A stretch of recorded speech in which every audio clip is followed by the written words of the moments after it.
আবাসিক এবং অনাবাসিক ভবন নির্মাণের ক্ষেত্রে মানুষের স্থাপত্য জ্ঞান যেমন সময়ের সাথে সাথে বৃদ্ধি পেয়েছে, তেমনি বেড়েছে নির্মাণ প্রকল্পের খরচও, যার ধারাবাহিকতায় একবিংশ শতকের প্রথম দশকে বুর্জ আল খলিফার মতো প্রায় 1 কিলোমিটার উঁচু ভবন নির্মাণে মোট খরচ হয় প্রায় $150 কোটি।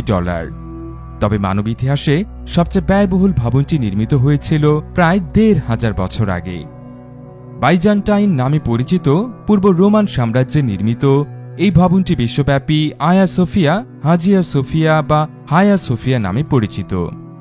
খ্রিস্টাব্দ 537 সালে স্থাপিত এই ভবনটি নির্মাণে বাইজেন্টাইন সাম্রাজ্যের খরচ হয়েছিল প্রায় 100 টন স্বর্ণমুদ্রা, অর্থাৎ বর্তমান বাজার মূল্য অনুযায়ী এই ভবনটি নির্মাণে খরচ হয়েছিল $180 কোটি বেশি।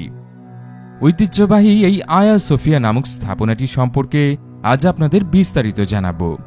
এই ভিডিও থেকে আপনারা জানতে পারবেন কি প্রযুক্তি ব্যবহার করে এই স্থাপনাটি নির্মাণ করা হয়েছিল, যার কারণে তুরস্কের মতো ভূমিকম্প প্রবণ অঞ্চলেও ভবনটি 1500 বছর ধরে প্রায় অক্ষত অবস্থায় দাঁড়িয়ে আছে। সুপ্রিয় দর্শক, চলুন তবে আর কথা না বাড়িয়ে আদ্যপান্তর এই পর্বে আয়া সোফিয়ার স্থাপত্যকলা সম্পর্কে বিস্তারিত জেনে আসি।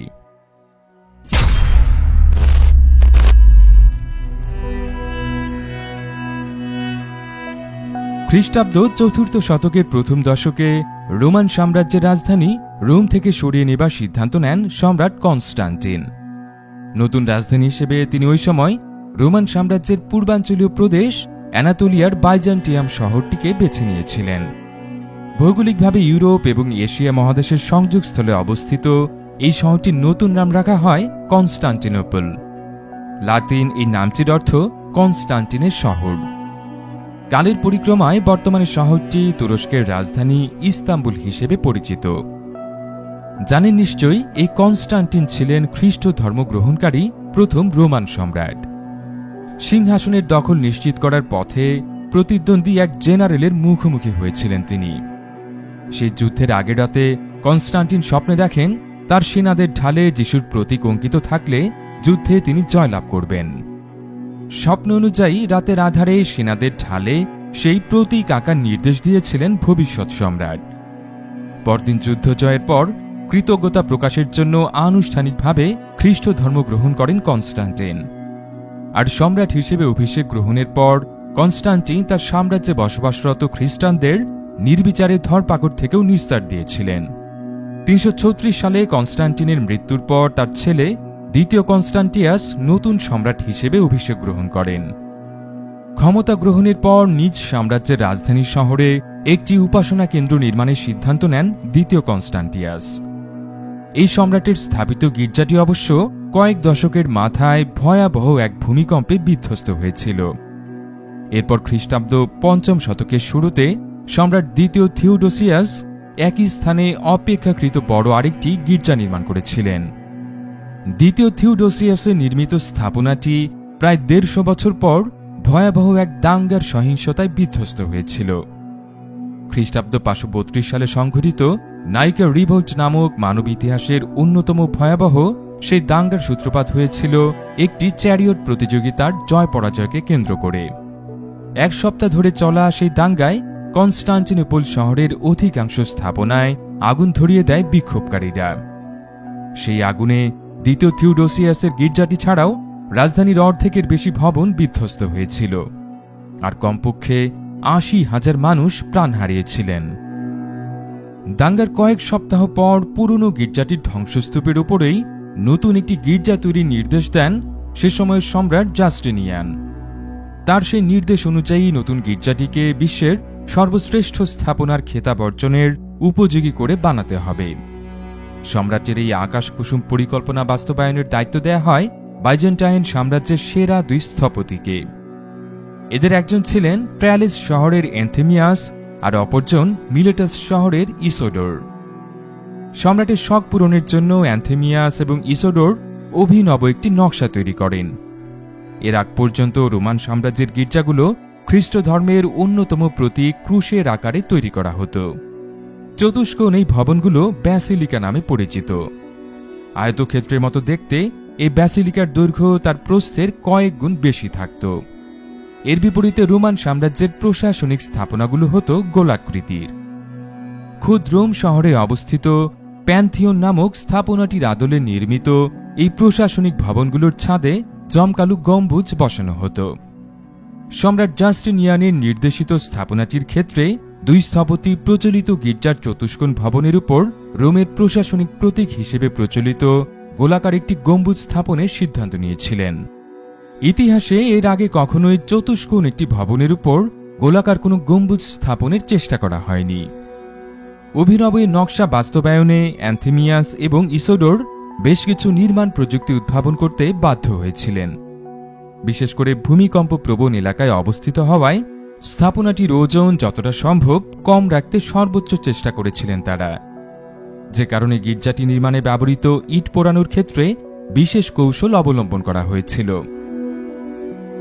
বিংশ শতকে বিজ্ঞানীদের পরিচালিত গবেষণা অনুযায়ী আয়া সোফিয়ার ব্যতিক্রমী ইটগুলো অপেক্ষাকৃত কম তাপে দীর্ঘ সময় পোড়ানো হয়েছিল। এমন অল্প আঁচে দীর্ঘ সময় পোড়ানোর ফলে ইটগুলো শক্ত হবার আগেই ভেতরে থাকা জলীয় বাষ্প উবে গিয়েছিল। তাই এই ইটগুলোর ওজন প্রচলিত ইটের অর্ধেকেরও কম। এছাড়া ইটগুলোকে পরস্পরের সাথে সংযুক্ত রাখার জন্য ব্যবহৃত কংক্রিট তৈরিতেও বিশেষ কৌশল ব্যবহার করেন স্থপতিরা। প্রচলিত পন্থায় চুন, ছাই এবং এঁটেল মাটির পাশাপাশি আয়া সোফিয়ার কংক্রিটে ইটের মিহি গুঁড়া ব্যবহার করা হয়েছে, যার ফলে কংক্রিট আধুনিক যুগের ইস্পাতের রড ব্যবহার করে দেয়া ঢালাইয়ের মতোই দীর্ঘস্থায়ী। অর্থাৎ বিংশ শতকে আবিষ্কৃত রিইনফোর্সড ঢালাইয়ের ধারণাটি ১৫০০ বছর আগে এন্থেমিয়াস এবং ইসোডোরি আবিষ্কার করেছিলেন। আর চতুষ্কোণ ভবনের ছাদে গোলাকার গম্বুজ বসাতে তারা পেন্ডেন্টিভ ট্রায়াঙ্গল নামক এক ধরনের ভারবাহী স্থাপনা উদ্ভাবন করেন। উলচানো ত্রিভুজ সদৃশ এই স্থাপনাগুলো চতুষ্কোণ ভবনটির উপরিভাগকে একটি বৃত্তে পরিণত করে, যার উপর সহজেই একটি গোলাকার গম্বুজ স্থাপন করা যায়। এই দুজন ক্ষণজন্মা স্থপতির প্রণীত নকশা অনুযায়ী ১০,০০০ শ্রমিক মাত্র ৬ বছরের মধ্যে জমকালো এই উপাসনা কেন্দ্রটি নির্মাণ কাজ শেষ করেছিল। আগে জানিয়েছি, ভবনটি নির্মাণে ব্যয় হওয়া স্বর্ণ মুদ্রার বর্তমান বাজার মূল্য দাঁড়াবে $১৮০ কোটি। সব মিলিয়ে ভবনটির দৈর্ঘ্য ছিল ৮২ মিটার বা ২৬৯ ফুট, আর প্রস্থ ৭৩ মিটার বা ২৪০ ফুট। তবে এই গির্জার মূল আকর্ষণ এর ছাদে স্থাপিত রাজকীয় গম্বুজটি। গম্বুজের পাদদেশ জুড়ে একাধিক জানালা রাখা হয়েছে, ফলে দিনের বেলা ভেতর থেকে উপর দিকে তাকালে মনে হবে গম্বুজটি যেন সূর্যের আলোয় ভেসে আছে। ৩৩ মিটার বা ১০৮ ফুট ব্যাস বিশিষ্ট জমকালো এই গম্বুজ সহ ভূপৃষ্ঠ থেকে আয়া সোফিয়া গির্জাটির মোট উচ্চতা ৫৫ মিটার বা ১৮০ ফুট। ৫৩৭ সালে নির্মিত হবার পর সপ্তদশ শতক পর্যন্ত প্রায় ১১০০ বছর এই ভবনটি বিশ্বের বৃহত্তম এবং সর্বোচ্চ গির্জার খেতাব ধরে রেখেছিল। ১৬২৬ সালে রোম শহরের সেন্ট পিটার্স গির্জাটি এই খেতাব দুটো আয়া সোফিয়ার কাছ থেকে ছিনিয়ে নিয়েছিল। আনুষ্ঠানিক নথিপত্র অনুযায়ী ভবনটির ভেতরের দেয়ালগুলো সাদা, সবুজ এবং লাল রঙের মার্বেল পাথর দিয়ে সাজানো হয়। সেই দেয়ালের গায়ে স্বর্ণের গুঁড়ো ব্যবহার করে যিশু এবং তার মা মেরির চিত্র আঁকা রয়েছে। ভবনটির মূল প্রবেশপথের উপর দেয়ালে এমন একটি ছবিতে সম্রাট জাস্টিনিয়ান এই গির্জাটি মা মেরির কোলে বসে থাকা নবজাতক যিশুকে উপহার দিচ্ছেন। কথিত আছে, খ্রিস্টাব্দ ৫৩৭ সালে এই স্থাপনাটি উদ্বোধনের সময় বাইজেন্টাইন সম্রাট জাস্টিনিয়ান গর্ব ভরে বলেছিলেন, সলোমন, আমি তোমাকেও টেক্কা দিয়েছি। অর্থাৎ সম্রাটের বিবেচনায় আয়া সোফিয়ার ঐশ্বর্য সলোমনের তৈরি করা মন্দিরের চাইতেও বেশি ছিল।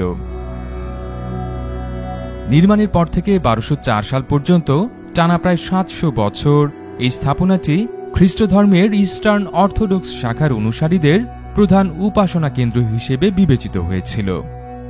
১২০৪ সালের চতুর্থ ক্রুসেডের সময় রোমান ক্যাথলিক শাখার খ্রিস্ট ধর্মাবলম্বী যোদ্ধারা গির্জার ভেতর লুটপাট চালায়। ওই সময় গির্জার ভেতর থাকা বিপুল পরিমাণ সম্পদও হাতিয়ে নেয় তারা। এরপর ১২৬১ সাল পর্যন্ত ৫০ বছরের কিছু বেশি সময় আয়া সোফিয়া একটি রোমান ক্যাথলিক গির্জা হিসেবে ব্যবহৃত হয়। ১২৬১ থেকে ১৪৫৩ সাল পর্যন্ত ভবনটি পুনরায় ইস্টার্ন অর্থোডক্স শাখার মূল উপাসনা কেন্দ্রের ভূমিকা পালন করে।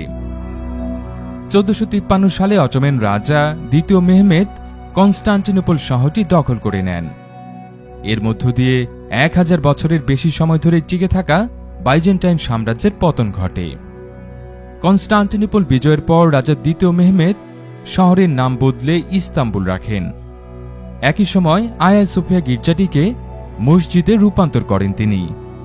এরপর প্রথম বিশ্বযুদ্ধের শেষ পর্যন্ত প্রায় 500 বছর অটোমান সাম্রাজ্যের অধীনে আয়া সোফিয়া নামক স্থাপনাটি মসজিদ হিসেবেই ব্যবহৃত হয়েছে।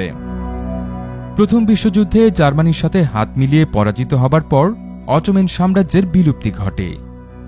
এরপর আধুনিক তুরস্কের পিতা হিসেবে বিশ্বখ্যাত কামাল আতাতুর্কের নেতৃত্বে দেশটি সাম্রাজ্য বিস্তারের পরিবর্তে নিজেদের অর্থনৈতিক উন্নয়নে মনোযোগী হয়। এর ধারাবাহিকতায় আতাতুর্ক 1931 সালে আয়া সোফিয়া স্থাপনাটিকে একটি জাদুঘরে রূপ দিয়েছিলেন। এরপর পর্যটন কেন্দ্র হিসেবে স্থাপনাটির জনপ্রিয়তা ক্রমেই বাড়তে থাকে। 1980-র দশকে স্থাপনাটিকে নিজেদের ওয়ার্ল্ড হেরিটেজ সাইটের তালিকায় স্থান দেয় ইউনেস্কো।